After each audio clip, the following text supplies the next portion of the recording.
Agape internet community church के अंतर्गत प्रत्येक बुधवार की शाम 6 बजे हम एक कुछ मिनट का संदेश सुनेंगे और इस सीरीज का जो शीर्षक है वो शून्य से शिरोमणि तक। और इस श्रृंखला में हम कुछ विषयों को देखेंगे, कुछ पात्रों को देखेंगे जिनको परमेश्वर ने शून्य से शिरोमणि तक पहुंचा दिया। और इसकी शुरुआत हम एक ऐसे पात्र से करते हैं जो हमारा बहुत जाना पहचाना है, और वो है याकूब। जब हम उत्पत्ति की पुस्तक उसके 28वें अध्याय के 10वें पद में जाते हैं, लिखा है, सो याकूब बरशेबा से निकलकर हारान की ओर चला। याकूब अपने पिता के घर को छोड़ रहा है क्योंकि उसने एसाव अपने भाई की आशीषों को पर अपने पिता को धोखा देकर ले लिया था, और इसलिए उसका भाई उससे बहुत रुष्ट था और माँ को और पिता को खतरा था कि कहीं किसी दिन क्रोध में आकर याकूब को एसाव मार ना डाले। और इसलिए वो उसको कहते हैं कि तू चला जा, जब तेरे भाई का क्रोध कम हो जाएगा तब हम तुझको बुलवा लेंगे। और इसलिए बरशेबा से याकूब निकलता है और अपने मामा के घर जो कि हारान में है वहां जा रहा है।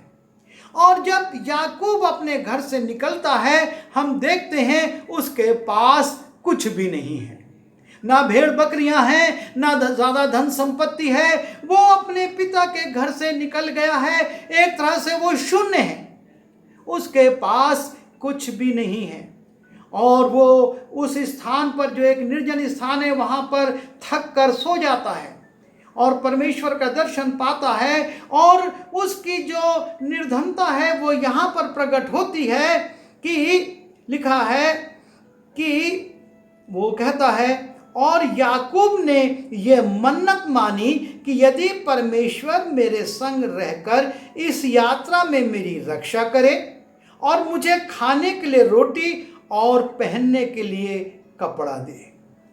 वो एकदम निर्धन अवस्था में चला जा रहा है और परमेश्वर से कहता है कि तू इस यात्रा में मुझे खाने के लिए रोटी और पहनने के लिए कपड़ा दे, और मैं अपने पिता के घर में कुशल क्षेम से लौट आऊं तो यहोवा मेरा परमेश्वर ठहरेगा। वो कहता है मैं यात्रा में जा रहा हूं, ना मेरे पास रोटी, ना मेरे पास कपड़े, ना कुछ नहीं है, पर यदि तू मुझको ये सब चीजें मुहैया कराएगा तो मैं जब अपने पिता के घर लौटूंगा तो मेरा परमेश्वर तू ही होगा। और इस प्रकार से खाली हाथ याकूब चला जा रहा है, और याकूब खाली हाथ जा रहा है। और तब वो अपने मामा लाबान के घर पहुंचता है और वहां पर वो 20 वर्ष तक सेवा करता है।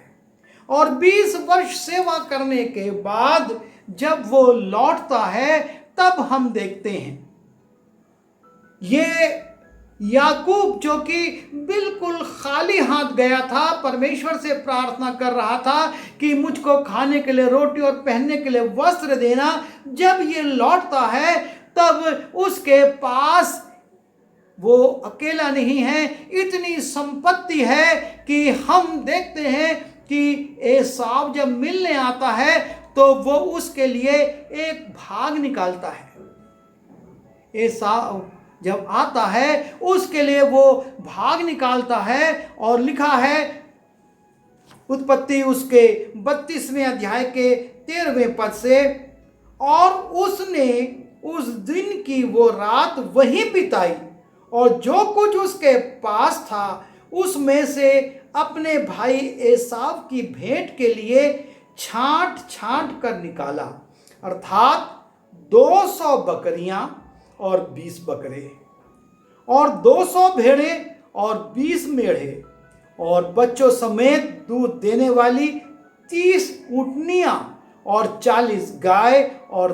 10 बैल और 20 गधियां और उनके 10 बच्चे। ये याकूब जो कि खाली हाथ चला जा रहा है, शून्य है, लेकिन परमेश्वर ने इन 20 वर्षों में उसको किस रीति से बढ़ा दिया। वो जो अकेला गया था, उसके पास 4 स्त्रियां हैं, 2 उसकी पत्नियां और 2 सेविकाएं, जिनसे उसके पास 11 पुत्र और 1 पुत्री है। कितने सेवक और सेविकाएं हैं जिनको उसने अपनी इन भेड़ों के और इन पशुओं के साथ रखा हुआ है। यह है हमारा परमेश्वर। जिस समय याकूब निकला था, वो घबरा गया था कि मैं क्या करूंगा, और परमेश्वर का दर्शन पाकर ये कहता है कि प्रभु, अगर तू मुझको खाने को रोटी और पहनने को वस्त्र दे, तो मैं पिता के घर जब लौटूंगा तो तू ही मेरा परमेश्वर होगा। लेकिन उस परमेश्वर ने उसको सिर्फ खाने के लिए रोटी या पहनने के लिए वस्त्र नहीं दिया, लेकिन बहुतायत से दिया कि वो इतने पशु तो अपने भाई को भेंट देने के लिए निकाल चुका है। अब उसके पास कितने पशु होंगे, इसकी कल्पना हम कर सकते हैं।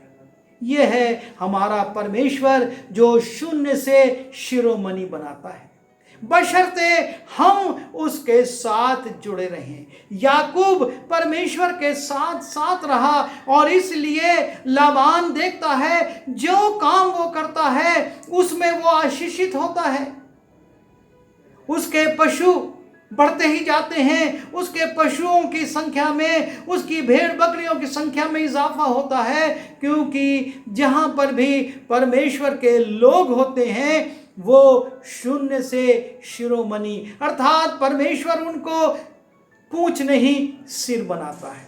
और इसलिए आवश्यक है कि हम अपनी विपरीत परिस्थितियों के दिनों में निराश हताश ना हो, लेकिन हम अपने ध्यान को परमेश्वर की ओर लगाएं। वो आपको और मुझको याकूब के समान बढ़ाने की शक्ति रखता है, और करेगा यदि हम उससे जुड़े रहें, उसकी अधीनता में रहें, उसके अनुसार चलें।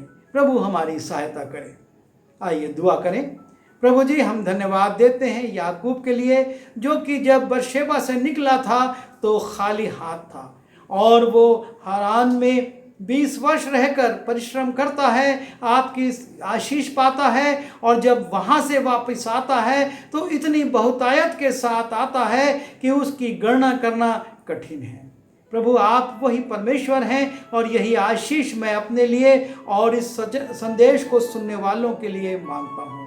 सबको प्रभु जी अपनी अधीनता में रखिए, ताकि वो भी शून्य से शिरोमणि बन सकें। विनती यीशु के नाम से मांगता हूँ, आमीन।